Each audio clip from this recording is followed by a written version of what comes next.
Holy Buccaneers and Buccarinas, my name is Captain Yugioh, and welcome back to another week, another fine week in Overwatch things. So, before anything else, don't forget to like the video if you enjoy the content, don't forget to comment about it down below, subscribe to the channel if you want to see more. We do Overwatch videos on Tuesdays, Hearthstone videos on Thursdays, and Yu-Gi-Oh videos on Fridays. And today's topic of discussion, I felt like it would be nice to talk about what's been going on in Overwatch League, particularly with the meta and all the builds going on in the meta game at the moment. So let's take a look at all that, shall we? So, but from what I've been seeing out of a lot of the matches there's been a very consistent team composition that seems to be the best team comp, the team comp to beat, the meta contender, the big pick. But there's also been a lot of variation and such. There have been people who like swapped things out. There have been different damage characters, different supports, different tanks even. So it's not something that's like a staple, end-all, be-all kind of like GOAT scenario where you gotta play it this way and everything else sucks. Everything else is just terrible. No. It's actually like there's a good composition right now.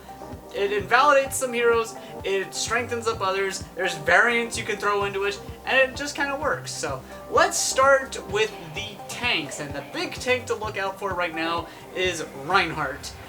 Good stuff. So with Reinhardt, basically he's just pretty much the meta pick most of the time. He's able to control things, he can get into places, do a lot of damage, and he's got like that big 1600 point barrier, which is like the largest barrier in the game that isn't Symetra's ultimate.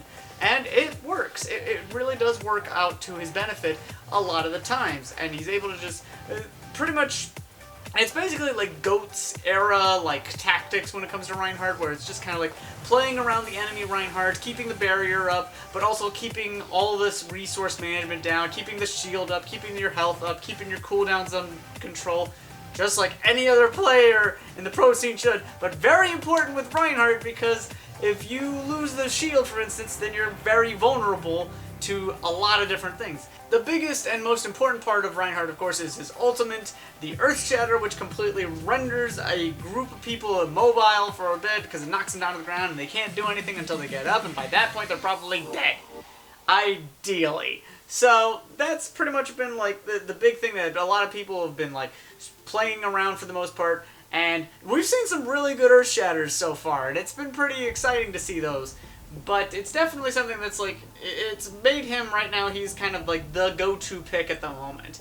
And then usually with the other tank, they usually want to go with something like Diva, which, given the 3-second boosters, makes a whole lot of sense. But then you throw in the fact that she has the super powerful single target burst damage with micro missiles, and then also has the defense matrix, which pretty much invalidates a lot of different things with the right timing. You can eat a whole lot of fire, you can eat a lot of like ultimates. It's a very good ability. It's highly regarded as like the best ability in the game, and it's still available. So it's one of those things that's like, all right, Diva is meta relevant, and that's pretty much been like the standard since like the beginnings of competitive Overwatch as a whole. So what a surprise. But she's not necessarily like the major, like she is the go-to pick the way Reinhardt is, but she's also the interchangeable tank. So usually when there's like a different tank or something like that, they'll usually swap her out with something like Zarya, who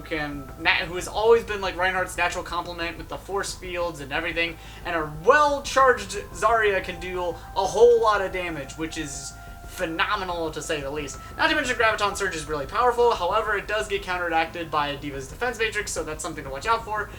Meanwhile, there's also Orisa that I've seen kind of be played alongside Reinhardt, and that's mainly for like a more mobile version of what Double Barrier used to be. Now that Sigma isn't really as strong or isn't as powerful as what a Reinhardt is, and doesn't have as big a shield, it makes more sense to run Orisa Reinhardt, though not as often, but you do get the benefits of like having the, you know, the good old bongos really when you're using Orisa, so you get to boost everybody's damage up by a lot in the midst of an ultimate, and that can really lay on the hurt. And of course, otherwise you've got a really big body that's really durable thanks to Fortify, the extra armor, all that jazz. Does it always work? Maybe, maybe not. But it is something that is viable within the realms of this meta. But usually, for the most part, the big tanks to look out for have been Rein and Diva. Now let's talk about the DPS picks that have usually been going on around the Overwatch League, and there are basically two big picks. The first one is Mei, and Mei is kind of like, she was really popular in the double bunker, you know, the double shield, double barrier, whatever you want to call it. She was really popular in that build because she could counteract dive characters, stuff like Winston, stuff like Diva, stuff like Tracer, stuff like Genji, because she has that freezing power. She's just slowing people down, really reducing the power that they can, reducing their impact essentially on how they handle the backline, and just shutting them down. And that's basically what Mei is all about, is just freezing people and making sure they can't do anything. If they can't do anything, she can do everything. And that pretty much means that she can destroy them, she can get her teammates to destroy them.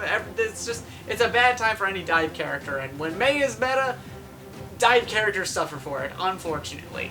So it's definitely something that's really powerful in her regard. The biggest part about Mei, though, has been her wall, which, as I think my favorite comment about the wall from one of the casters was that it allows you to freely edit the map at will, and that's pretty true, honestly. Like, that's a really good point, because it's like, you think about, you know, how a lot of people will approach, like, these small choke points, like, like first point Hanamura, where you're trying to go through the opening gate there, and that's, like, the main way that any hero can go through. And then Mei wall can just completely block that up and just separate teammates and the like, and it's a very hard thing to take down. It's not like a barrier where you can just shoot at it enough. I mean, you can't shoot at it enough and eventually it'll break, but you gotta shoot at it with a lot more stuff than a barrier. So it's definitely something that is very difficult to get rid of.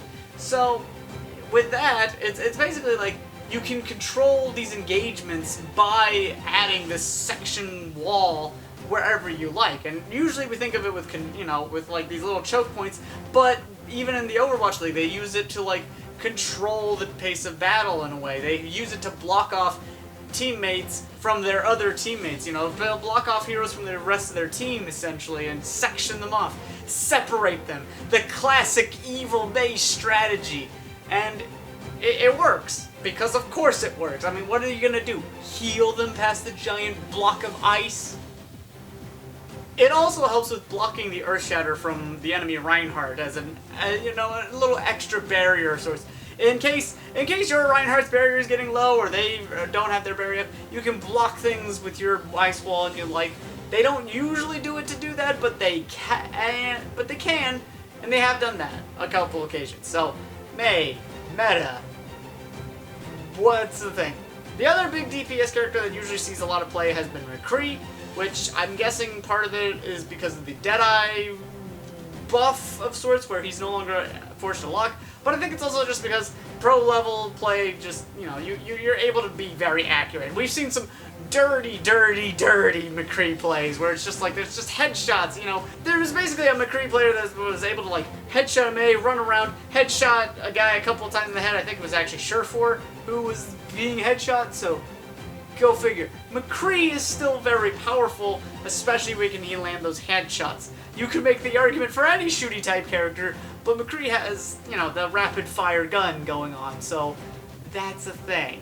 Other damage characters that ended up seeing some level of play, we've seen Symetra. Of all characters, Symetra actually does see, you know, some professional play. And the biggest reason Symetra sees play is because, well, the teleporter.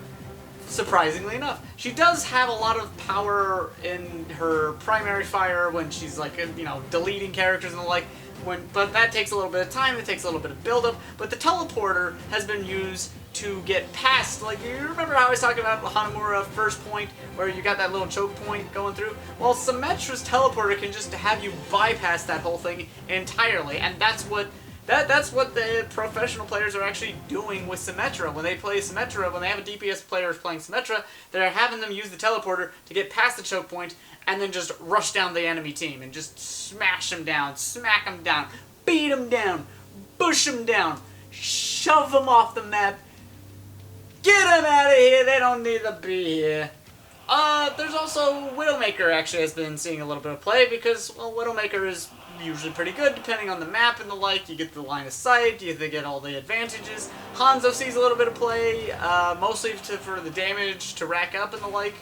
Other than that, we've also seen Doomfist a little bit because he's just an incredibly powerful, bursty type of character at times, and he's fairly useful for like getting that kind of point. Kind of like how Wrecking Ball sees little play, but he's only seeing play because he can get onto a point when, you know, to contest it for a little bit longer. So it's like it's hard to really say that that counts. But Doomfist has also been shown to, like, you know, I think there's been at least one team that's used Doomfist as the main bursty kind of character. So it's a thing. We've also seen, I think Genji's actually been seen a little bit, but mainly it's been Genji combined with Ana for Nano Blade.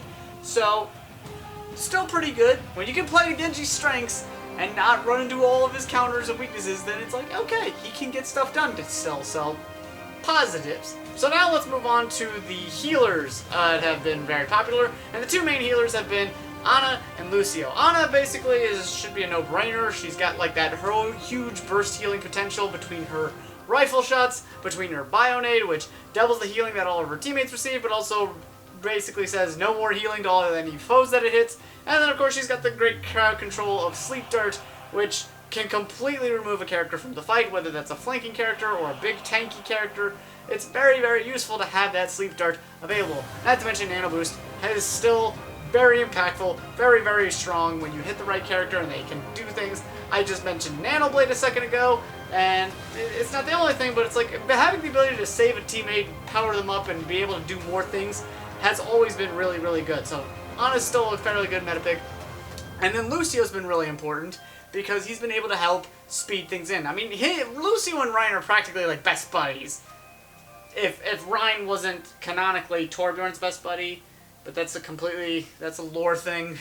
But so, in the game though, Reinhardt and Lucio pretty much work really well together because Lucio is able to help speed Ryan in onto points, and then Reinhardt is just a big beefy body that helps Lucio get some ultimate, and he can do swinging things. And Lucio has the sound barrier, so that's always really good. There's a lot of strong stuff with that combination. There's been a little bit of Moira, you know, closer to the start. I don't think she's seeing so much play nowadays at the moment, and that's kind of about it in terms of support. I don't think Zen's showed up. I don't think Mercy's shown up, which is kind of crazy because you think that mid-fight Riz would be really good. But yeah, I just don't think Mercy or Zen have really showed up in this meta as of this point. It might just be because they're just not able to like come in with the rest of the team and just fight it out. They kind of have to stay back a little bit. They have to be a little bit more defensively minded or something like that, or positionally aware. But it's something. So that's pretty much my general like thoughts on all this stuff. Kind of my explanation towards possibly understanding the compositions of Owl. Trying to unlock the minds of players who are way better at this game than me. So, hopefully that all helps you out with all this sort of thing. What do you guys think about all this? Leave a comment down below. Don't forget to like the video, subscribe to the channel. We're gonna have a good time. I hope. I like to think so. I think we're gonna have a great time. It's gonna be a good time. More Owl, more Overwatch. Let's do it. More things. Yeah.